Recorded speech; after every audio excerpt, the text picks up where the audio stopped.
Hey everybody, this is Marisol, one of the co-editors of Deceleration.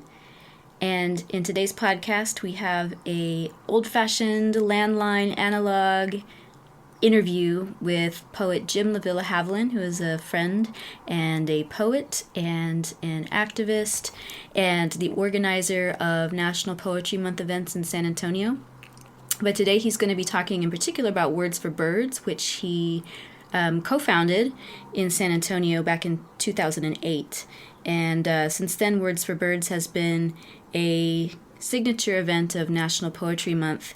Every year at the end of April, there is a gathering of writers and poets who read works, kind of like the title suggests, about birds. And in historically, at the beautiful Mitchell Lake Audubon Center on the far south side of San Antonio, which is where San Antonio at one time sent all of its sewage sludge to decompose, which attracted lots of birds. And so we're going to hear from Jim today talking about the origins of that event and kind of why he founded it there on the south side, as well as some kind of deeper, more philosophical conversation about the significance of birds for environmental writers in particular. So please welcome Jim LaVilla-Havelin. I'm Jim LaVilla-Havelin, and I'm the coordinator for National Poetry Month activities in San Antonio.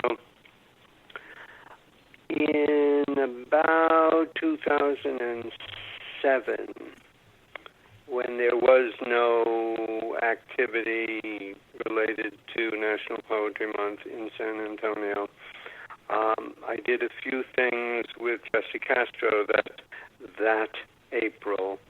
And then in 2008, we really began a full calendar of events. And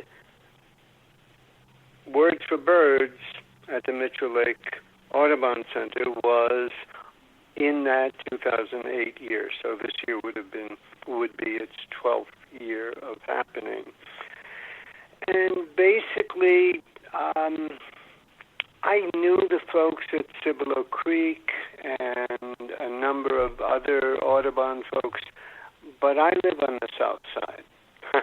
I live even further south than Mitchell Lake, and I really wanted at least one event to reflect that part of what we're about. Mm-hmm. So we started in 2008 to invite poets to come out and read bird-related poems. And it's happened every year since. It has included poets from all over. There have been years with poet laureates and poets from out of town. There was one year when because we weren't getting a lot of people from in San Antonio because it's a bit of a schlep, we actually had a via bus from the Pearl and Green with lunches from Green. Wow. That took people out. We decided, among other things, of course, that having 8 different people or 12 different people come in separate cars from San Antonio down to Mitchell Lake was somewhat self-defeating. Mm-hmm. So we did what we could. It worked all right, but didn't happen again. Basically, over the years, it's been just a lovely afternoon, generally a Sunday afternoon, most often toward the end of National Poetry Month, where a group of poets got together and read both their own and other poems about birds, everything from Hope is the Thing with Feathers to Quoth the Raven Nevermore, and everything in between. And for the last, I would say, 3 or 4 years, I'm looking at the 2015 sheet. We've done a haiku hike afterwards, or a workshop on nature observation, or some sort of appended activity that worked with people before or after. I can tell you one story of walking on a hike after a session years ago. Carol Coffey Raposa, the poet and former state poet laureate, and Palmer Hall, the editor publisher, now passed, from Pecan Grove Press, and a number of other of us walking through underbrush, and a hawk flying low over us commented upon, and actually who appeared in several people's poems, who then read them the following year. It's a I would say to everyone, the thing about Words for Birds, in part, is that we also wanted people to get to know the Mitchell Lake Audubon Center, to see it, to get out on their amphitheater to hear poems, but also to walk the trails and see what can be done, because as you know, it was resurrected from what were basically sludge pools. Yeah. It's a reclamation project. The person, I would also just have to, from the outset, say that Moby Warren has been a partner throughout in making it happen, in keeping it happen, in organizing, in part because I am the coordinator for all of National Poetry Month. There are events, even ones I love, like Words for Birds, that if someone else can take a hand on, helps a lot, and Moby's been great with that. Yeah. So one of the things we have hoped for over the years and begun to realize how much of an outlier that Mitchell Lake is, was for student participation. We've had some over the years.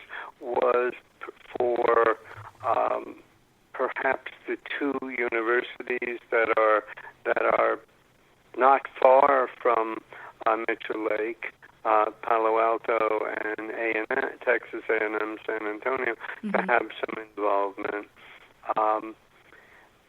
These have been slow to develop, if at all. Palo Alto mostly because it's a commuter college, and A&M because we haven't broken that one. I do think that there are students south of town for whom the event would be a big draw, and we're thinking about teachers, and it's very hard these days, given sheltering in place, to think about any of this sort of thing. But I do believe we'll be back out on the stones of the amphitheater. Yeah. Either next year or the year after. It's a tradition. As a tradition, I would like to keep up. You see, part of what happened was it was followed in the last 3 years by a reading out in Castroville, in part because I'm committed as much to rural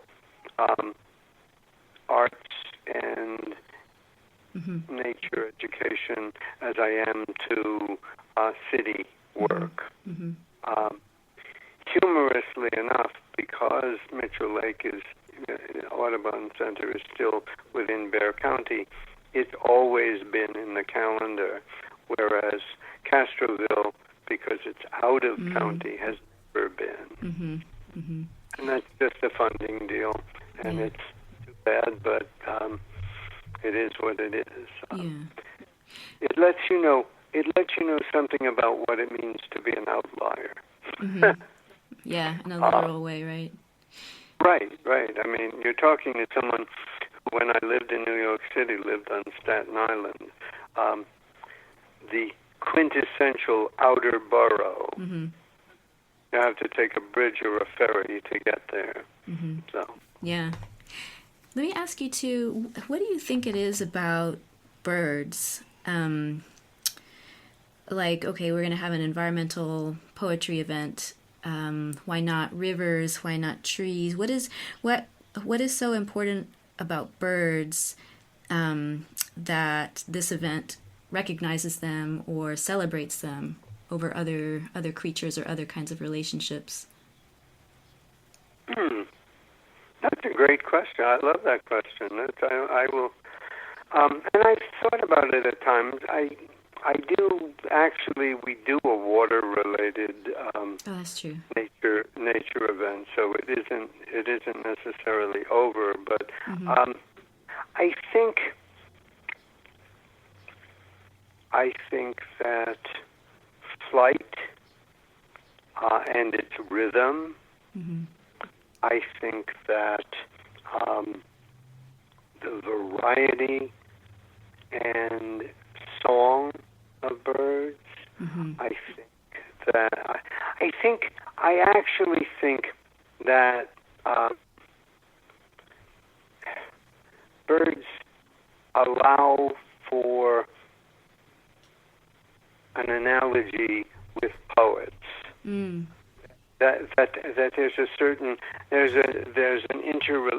a relationship there, and in fact, some of the great bird poems, To a Skylark, for example, some of the great bird poems are about the desire of people to break earth bonds, to fly, to soar. And then, of course, there's Daedalus and the issues with that. But I think all of those things have a bearing on why there are these poems, and they range. The intriguing thing, of course, is that they range across all cultures. You know, I mean, there are bird-related folk tales in Zora Neale Hurston.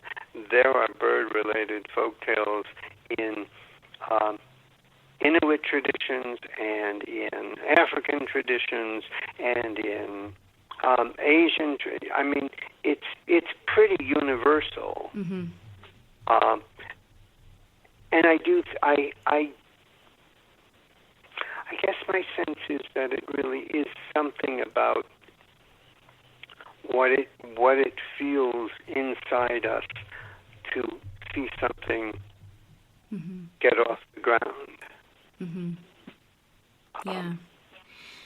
You know? I mean, I'm trying to think. I'm trying to pose the same question to myself because I know, like, my own writing is so often filled with birds. I think there's something about observation there. Maybe they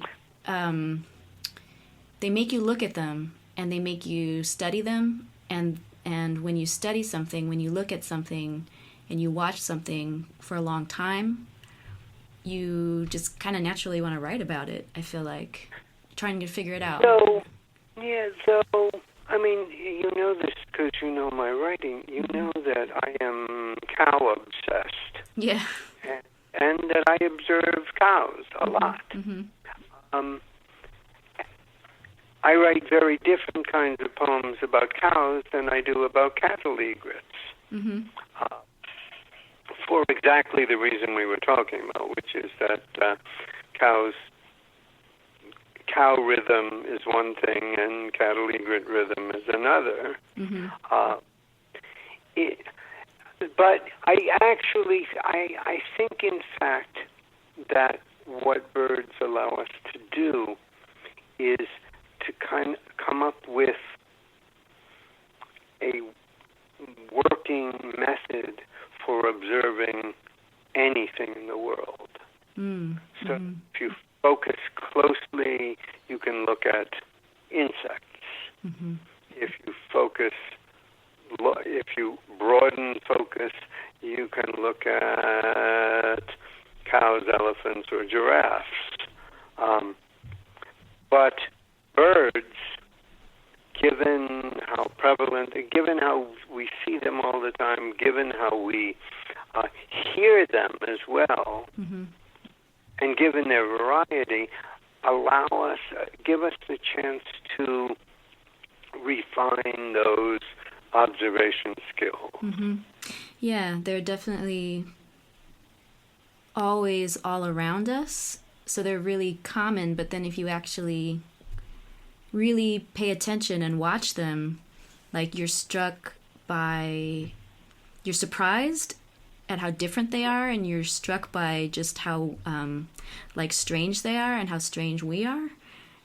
That's my feeling when I look at birds.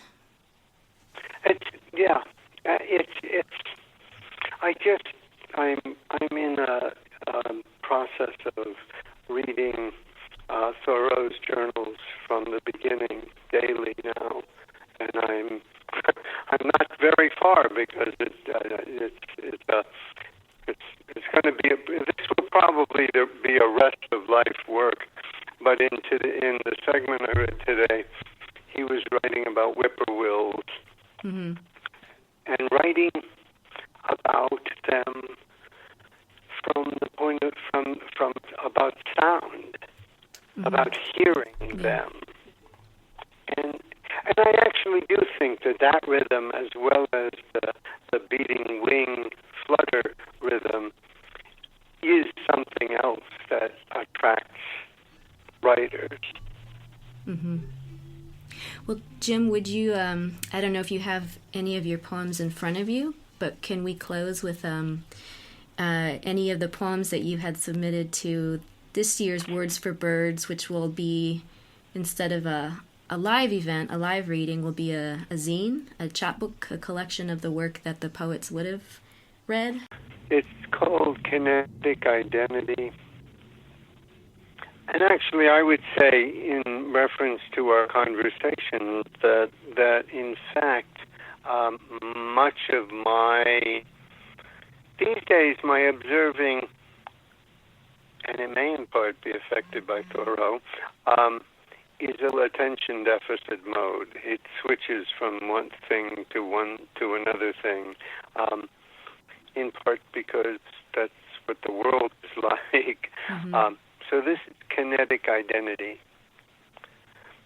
Does the lively, chasing, running, whirling, high-tailed movement of the squirrels, which we are apt to label frolic, romp, signify nothing more than just the way they move, as bobwhites bob and snakes slither? They move the way they're built to move. After all, we know, for all her wide-eyed, inquisitive, neck-turning, the owl is not really asking who.